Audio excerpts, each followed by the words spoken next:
Almost all of the former Soviet republics that became independent states after the collapse of the USSR faced the problem of organized crime, which grew to be widespread. Russia was no exception. The reasons are well known.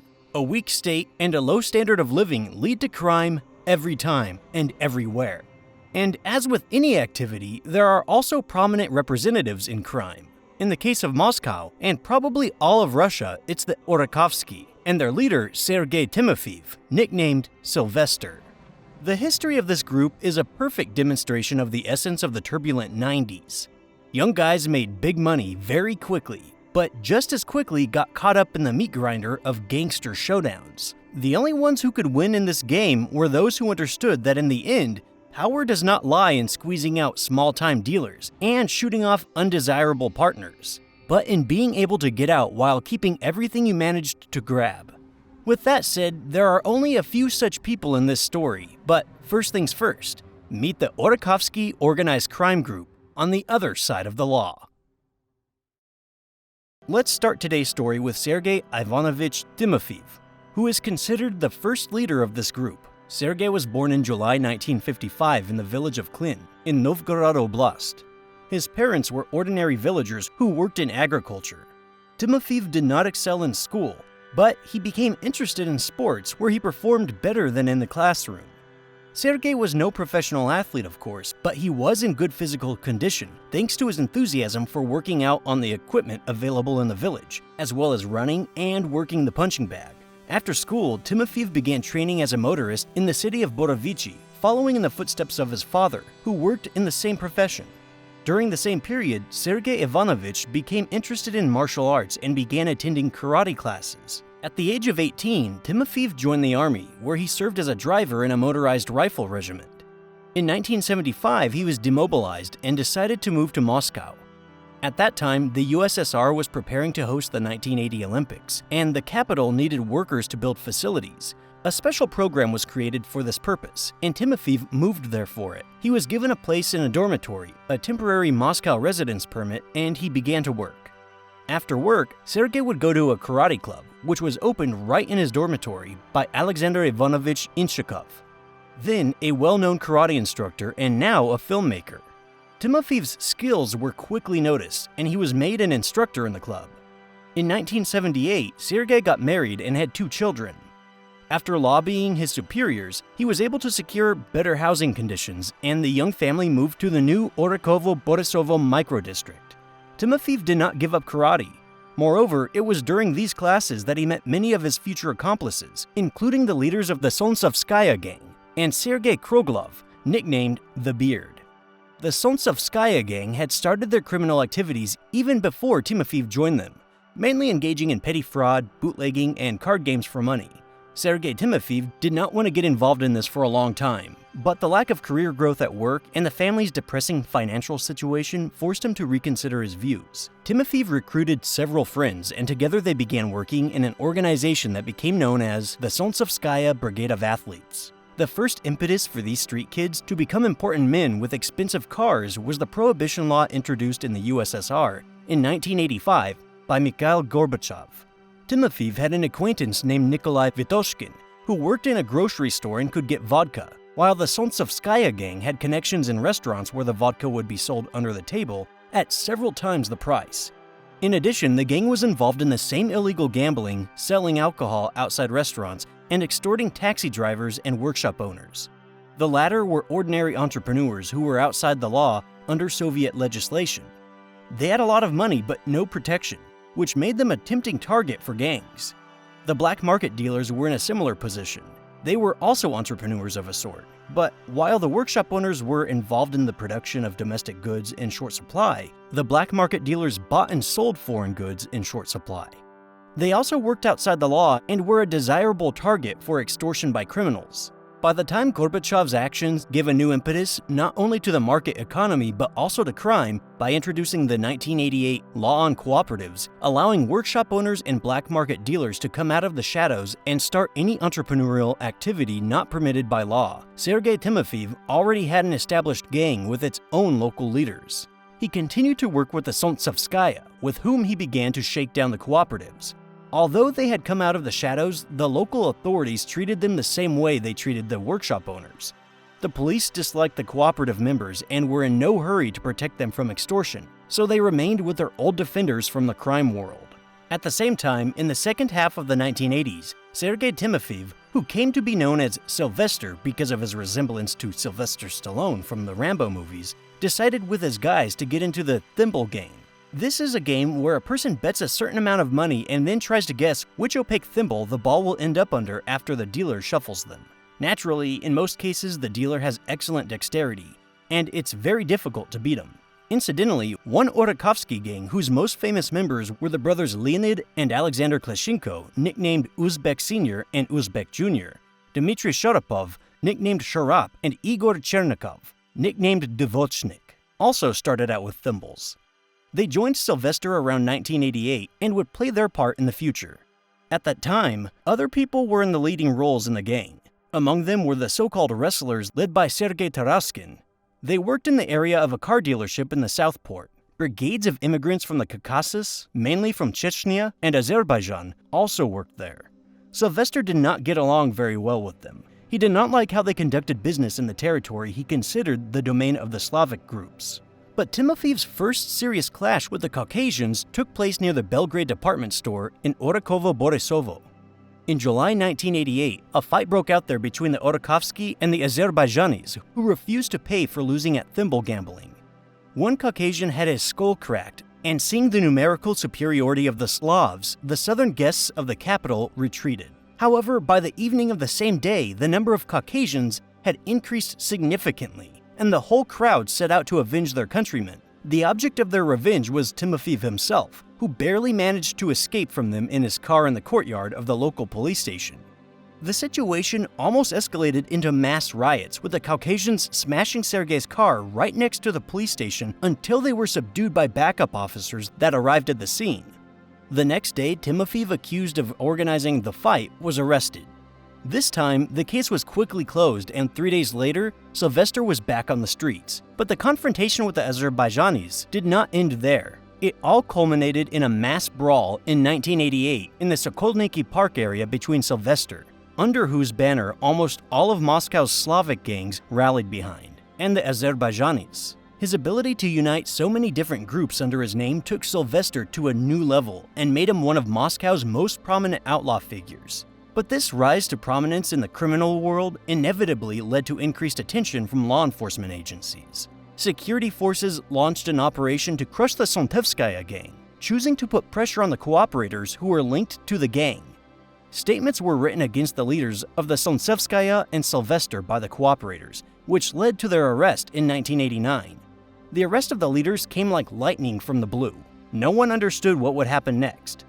To fill the vacuum that had formed, Sergei the Beard Kruglov took on the role of the leader. Kruglov was very influential in criminal circles and was friends with Vori v Zakoni, roughly translating to thieves-in-law, including Vyacheslav Ivankov, nicknamed Yaponchik.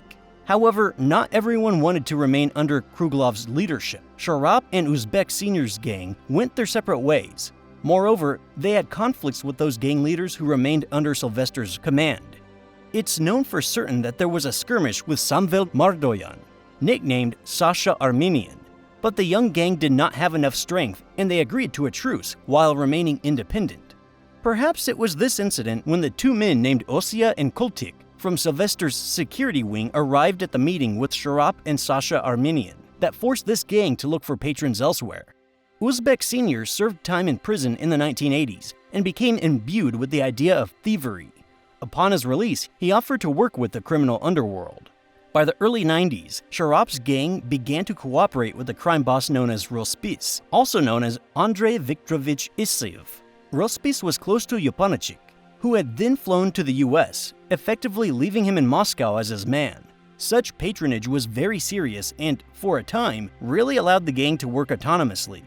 However, in the future, the situation would change dramatically, and Sharap and the guy's independence would cost them dearly. In many ways, this would be influenced by Osia and Kultik, who came to the meeting with Sasha Armenian. Osia is the nickname of Sergei Butorin.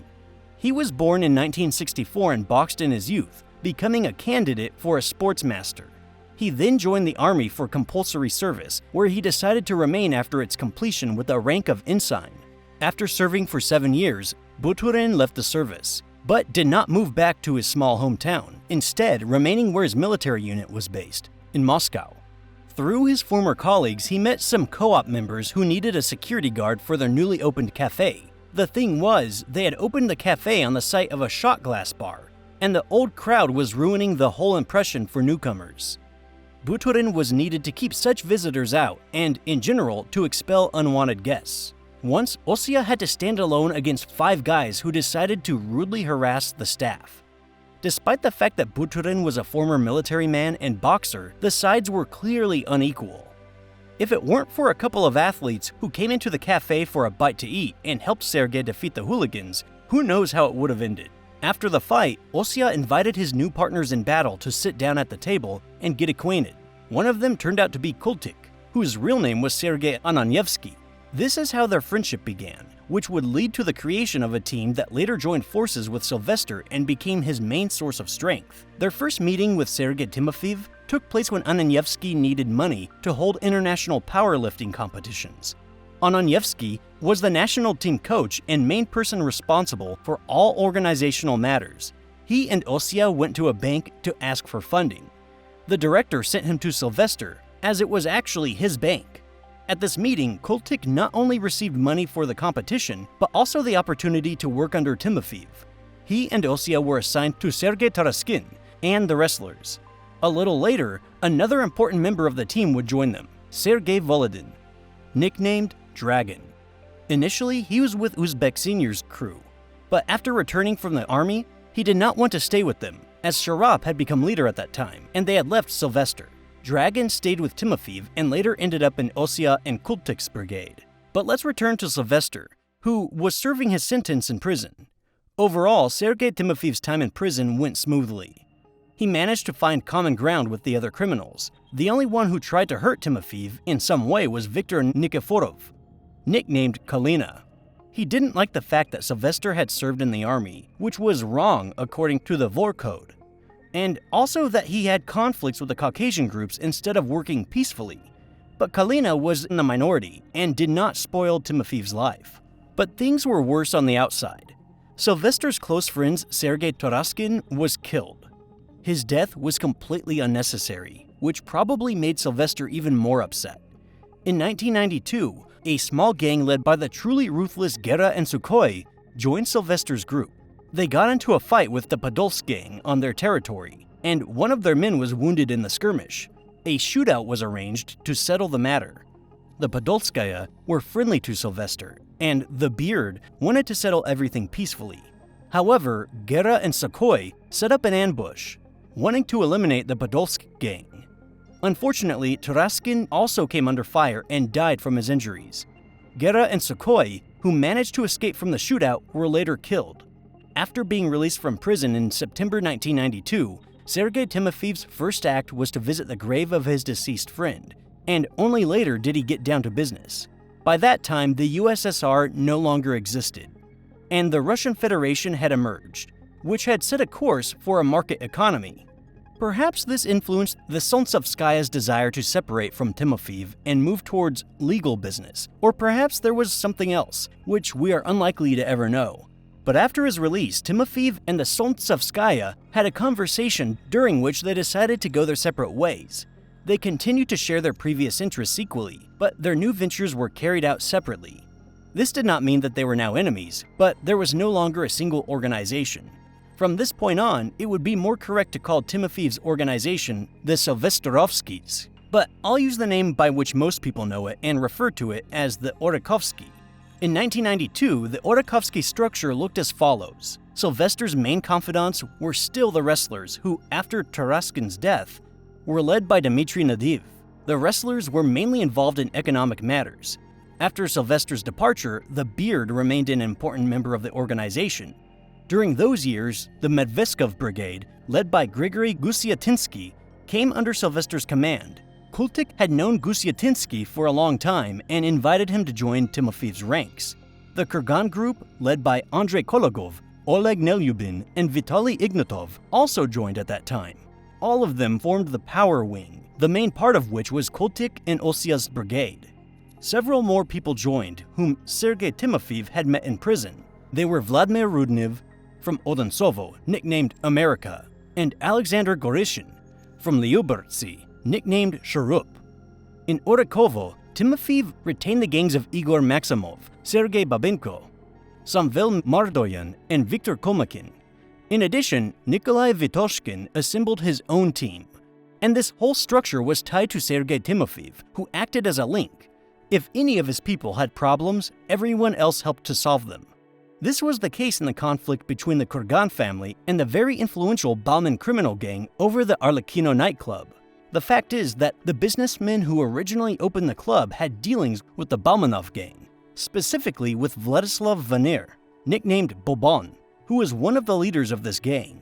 But then they let the Kurgan gang in on the deal, which the Bauman gang did not like. Sylvester sided with the Kurgan organization, and a feud began. However, it should be noted that at the time of the conflict, the Kurgan family was not yet part of the Orekhovskie. They turned to Timofeev for help, and only later became part of the organization. Many also believed that this confrontation was further fueled by the conflict between Sergei Timofeev and another leader of the Baumans, Valery Deluguk, who was pursuing Globus, a Vorvizakon. In fact, although Sylvester supported the Kurgans, it was the Beard who insisted on eliminating Globus, having agreed on this with Yaponchik, as the criminal world was dissatisfied with how Globus was spending their mutual funds. Thus, it was decided how the first strike against the Baumans would be carried out. By March 1993, preparations for Globus's elimination were in full swing. By April, his main routes had been tracked down, and the Kurgans, in particular Alexander Solonik, were to be the executors. It was decided to carry out the operation to kill Globus near the Olympiyskiy Club, where he went almost every evening to the disco. It was a convenient position for shooting and a convenient route for retreat. On the night of April 9th through the 10th, Solonik killed Globus with a single shot from a Simonov self-loading carbine as he was leaving the club. After firing a few more shots to scare people off, he managed to escape unnoticed. The next day, all the media trumpeted the mysterious murder of the Vorvizakoni, Globus, which had huge resonance in the criminal world of Moscow. But these were still more of Kurgan's showdowns, although Sylvester supported them. Sergei Timofeev himself was busy with other matters at the time. He worked closely with Semyon Mogilovich, who was skilled at turning dirty money into clean. We talked about this in more detail in our video about the Russian Mafia in the US. They had common interests in the field of money laundering. In the summer of 1993, Mogilovich was scheduled to meet in the US with Vyacheslav Ivanikov, who wanted to discuss some business. Sylvester flew to the States with Mogilovich, wanting to meet with the Beard, who had moved to America a little earlier. The meeting with Ivanikov was also scheduled into Timofeev's schedule, and did not go well. First, Yaponchik had heard rumors that his friend Kalina, a Vorvizakoni, had been killed by the Kurgan gang. He wanted Sylvester to hand them over to Ivanikov for trial. Second, Yaponchik wanted Timofeev to transfer some of his business interests to the control of his people.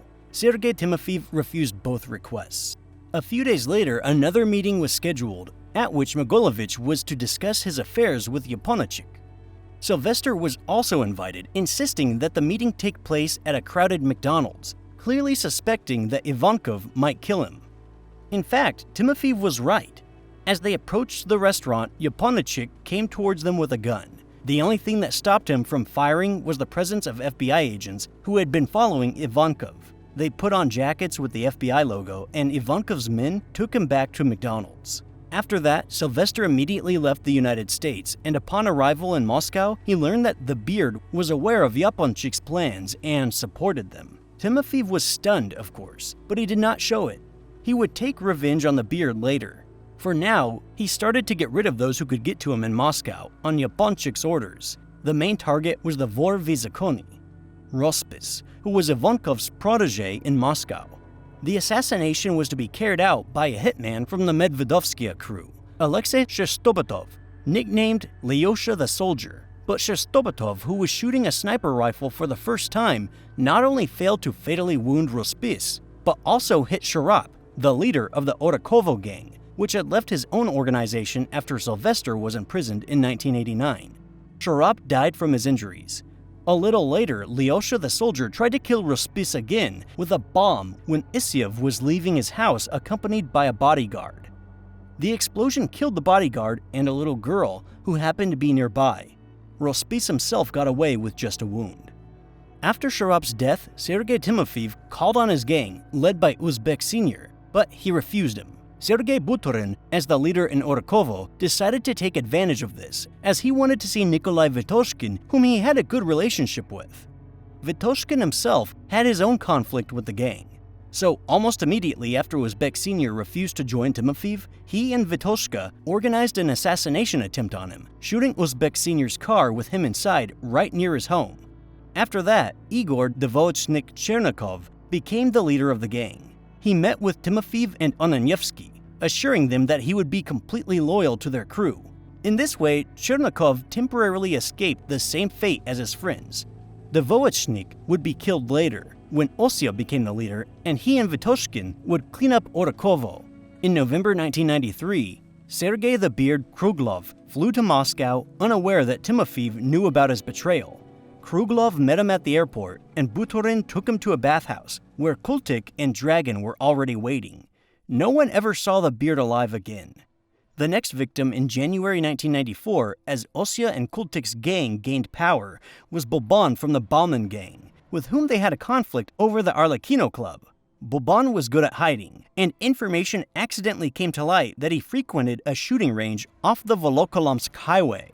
The killers took up positions at a concrete barrier near the building, cutting loopholes in it, and waited from early morning until late evening for several days. When Boban's car finally pulled up, the hitmen were able to kill him and the driver, and then successfully escape. According to one version, the perpetrators were Alexei Monin and Alexander Solonik from the Kurgan gang, and Sergei Onanevsky. According to another, it was Solonik and Sergei Butorin. However, the next murder, committed on Sylvester's orders, stands out from the rest. All the previous murders were committed because of conflicts, but Timofeev had no disagreements with the crime boss Otari Kovantrishvili. Moreover, he had been on excellent terms with his late older brother Amiran. The main theory here is that Kovantrishvili got involved in politics and crossed paths with some people in power. They in turn approached Timofeev and urged him to get rid of the problem. The operation fell on the shoulders of Osia and Kultik, and Lyosha the soldier was appointed as the executor. On April 5, 1994, he was leaving a bathhouse. Otari was killed by 3 shots to the chest, fired by Lyosha from the attic of a residential building at a distance of about 120 meters or 130 yards. The next high-profile story was the conflict with oligarch Boris Berezovsky. It all started with Gregory Lerner, known as Sylvester's financer. He once studied at Moscow University in the journalism department. He served his first term for grand theft while working in construction brigades, was released in 1982, and in 1987 created his own cooperative, gaining momentum in business and attracting Sylvester's attention. But instead of sharing the money, Lerner convinced Sylvester to put it to work. This is how their joint bank, Partner, came into being. However, due to an unrepaid loan of 40 million rubles, the bank went bankrupt, and Lerner was forced to immigrate to Israel, allegedly for political reasons. While wanted by Russian authorities, Lerner headed for the first Russian-Israeli company in Israel under the name Zvi Ben Ari, translated from Hebrew as Son of the Lion. The Russian side was represented by Sylvester's people, and the process of transferring money began. The scheme for transferring millions from Russia's banks to Israel and Cypriot accounts was, of course, not particularly original. First, Lerner approached his counterparties with a proposal to transfer a large sum to a foreign bank at a high interest rate. The first tranches did indeed bring good profits to the creditors. The blow was struck when the Russian banker, lulled by high dividends, developed an appetite and risked an astronomical sum with the full confidence that his partner was an honest man. This would be the final chord of the scam, and the banker never saw the money again. Those turbulent times were conducive to banking scams. Newly minted Russian bankers were trying to define the boundaries of the financial market. Foreign projects seemed the most attractive with minimal risk. Investing in them seemed profitable and respectable. Lerner took advantage of this, having guessed the moment correctly. He offered to invest in fictitious Cypriot trading companies that allegedly cooperated with Russia and then declared bankruptcy or seizure of accounts due to so-called misunderstandings. that arose at the companies. The victims were the Neftianoy Bank and the Mostroy Bank. It's known that Neftianoy Bank lost $11,600,000, and the head of the Mostroy Bank, Mikhail Zuravlev, unwilling to accept the huge financial loss, took his own life. Berezovsky was cheated in much the same way. Gregory Lerner swindled him with the help of the Moscow Trade and Cooperative Bank, which was opened by his people. In 1994, he sold 2 promissory notes from the bank, each worth 500 million rubles, to Berezovsky's company. The maturity date was April 16th of that year, with a 10% payment on each promissory note. Naturally, the notes could not be redeemed on time, and 1 billion rubles was converted into currency and immediately transferred to Israel under a fictitious contract. The people who sold these promissory notes immediately resigned from the Moscow Cooperative Bank, of course. Berezovsky began to demand his money back and, with the help of his protection, managed to resolve the issue with Sylvester. However, there is a version that the assassination attempt on Berezovsky, which was carried out at the same time, was organized by Sylvester himself. But as it turned out, this was not the case, and the attempt was related to Berezovsky's conflict with the Solntsevskaya gang. Sergei Timofeev spent 1994 traveling and working on establishing legal business schemes. He resolved issues related to the oil industry and obtained Israeli citizenship through a fictitious marriage. He was in Moscow in August, but by September he was gone. Sergei was blown up in his own car. Who carried out the assassination attempt is still unknown. It all happened on September 13th. The bomb was most likely planted the day before in Timofeev's garage. This assumption was made because the garage lock was damaged on the 13th, even though Sylvester had closed it without incident on the 12th, when he parked his car inside. It's believed that someone could have made a poor quality copy of the key, which damaged the lock after the killers closed the garage and placed the bomb under the driver's seat of the car. On September 13th, after opening the garage by cutting the lock, Sylvester, together with a member of the Novgorod Brigade, who had come to Moscow to help organize a meeting with his bosses, left to run errands. In the evening, they went to a meeting at 46 Tverskaya Yamskaya Street, where Timofeev and the Kurgan gang were to discuss some matters related to the oil business. When Sergei Timofeev left the meeting and got into the driver's seat of the car, there was an explosion. His Novgorod comrade survived because he did not have time to close the door and was thrown out by the blast wave. Everyone who was there at the time of the explosion immediately left. Among them were the aforementioned Kurgans and Sergei Butorin. But Butorin writes in his book that he was there by accident.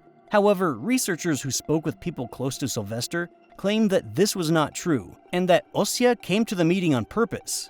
In general, these researchers almost completely refute what Butorin said about that day in his book. But we'll not delve into the different versions of who killed Sergei Timofeev, because, as they say, what's done is done. We're more interested in how events unfolded further and what happened to the Orekhovskie after the loss of their leader. The gang did not conduct a full investigation, concluding at a meeting immediately after the hit that it was most likely a strike by the Baumans. At another meeting, held a little later, Butorin announced to everyone that he, Kultik, and Dragon would now be in charge. This did not suit the gang leaders who had started out with Sylvester. Thus began the purge of all dissenters. In a relatively short period of time, all those who were undesirable were eliminated and replaced by people loyal to the new administration. It seemed like a successful coup. Osya and company took advantage of Sylvester's death and seized power, but behind their backs, a conspiracy was brewing that they were unaware of. It all started when the Beard was killed. Through him, the Orekhovskie were connected to the Izmailovskia gang. But when he was gone, the groups began to diverge and even started to fight. The reason for the conflict was one businessman. Initially, he worked with Sylvester, and since relations with the Izmailovskia were good at the time, they were put in charge of supervising this businessman. The money was divided between the two gangs. When the Beard died, the Izmailovskia stopped giving the Orekhovskie their share. Kultik decided that it would be fair to shake the money out of the businessman and demanded $6 million from him. The businessman went to the Izmailovs, and they in turn went to the Kurgans, who were on good terms with both the Orekhovskie and the Izmailovskia. They offered the Kurgans 20% of the debt in exchange for eliminating the Orekhovskaya's leadership, which at the time consisted of Osya, Kultik, and Dragon. The Kurgans agreed. On March 4, 1996, they killed Sergei Timofeev by shooting him in his car. And although no one officially accused the Kurgan family of the assassination, Buturin ordered his closest subordinates to keep a close eye on the gang. At the same time, Osia himself, through corrupt morgue employees, forged a death certificate and left the country for Greece, under a different identity. Shortly before departure, he had a meeting planned with Golyanov's gang and Dragon in a Moscow parking lot. Volodin and Golyanov's gang arrived first, switching to one car for convenience. As soon as they did so, a car pulled up and opened fire with automatic weapons. Dragon was killed instantly. Most likely, the killers, who were again from the Kurgan gang, mistook one of Golyanov's men for Buturin and carried out the attack prematurely. After that, Osia did not delay his departure any longer, leaving Dmitry Belkin, nicknamed Balok, in charge in Moscow. At the end of March 1996, Buturin flew to Greece. The Kurgan's killer's hitman, Alexander Solonik, was also living there after escaping from prison a year earlier. Buturin contacted him and suggested that he move from his rented apartment to a villa that Osia was willing to pay for. Solonik, seeing no catch, agreed. Buturin did not show any signs that he suspected the Kurgan family of betrayal, so Solonik had nothing to fear. With the help of his acquaintances, Lyosha the soldier's specialist, Osia bugged the entire villa to eavesdrop on Solonik's phone calls with his associates, as well as with any guests who might visit him. Soon, Buturin's fears about the Kurgan gang's betrayal were confirmed. Moreover, it became known that they had betrayed other friendly gangs in the same way, namely the Orekhovskie and Koptev gangs, and that the Kurgan gang had partners in the authorities. Taking the latter into account, Buturin, through one of the leaders of the Koptevsky gang, Sergei Zimin, who was given access to the Kurgan gang's revelations, also enlisted the help of the authorities. Zimin had been friends since childhood with a high-ranking official from the Moscow Criminal Investigations Department, through whom he passed on all known addresses of the Kurgan gang in Moscow, who were immediately detained for contract killings. Buturin also made a deal with the Regional Anti-Organized Crime Directorate, RUOP, who really wanted Alexander Solonik. He promised them Solonik, and they had to arrest one of the Kurgan leaders, Andrei Kolegov, at the airport when he was coming back from Greece. The RUOP detained Kolegov and in return received the location of Solonik's body, whom Buturin had ordered to be killed because he knew too much. The RUOP arranged for this turn of events. This was the beginning of the end for the Kurgan gang, whose members were either locked away or killed. After all these events, Osia moved to Spain. At that time, Balok, having gotten a taste for working independently, made a fatal mistake at the end of 1988 by killing, without Buturin's approval, an investigator who refused to take a bribe and cover up a case of extortion. After that, the authorities launched an operation to crush the organized crime group, headed by Sergei Buturin. Mass arrests began, and many former members of the gang decided to testify, which effectively put an end to the Orekhovskie. Buturin himself did not escape punishment either. He had a conflict with Gregory Lerner, who testified that Osia was alive and in Spain. Buturin was arrested in February 2001, receiving a life sentence. Dmitry Belkin, who was arrested a little later, would also receive the same.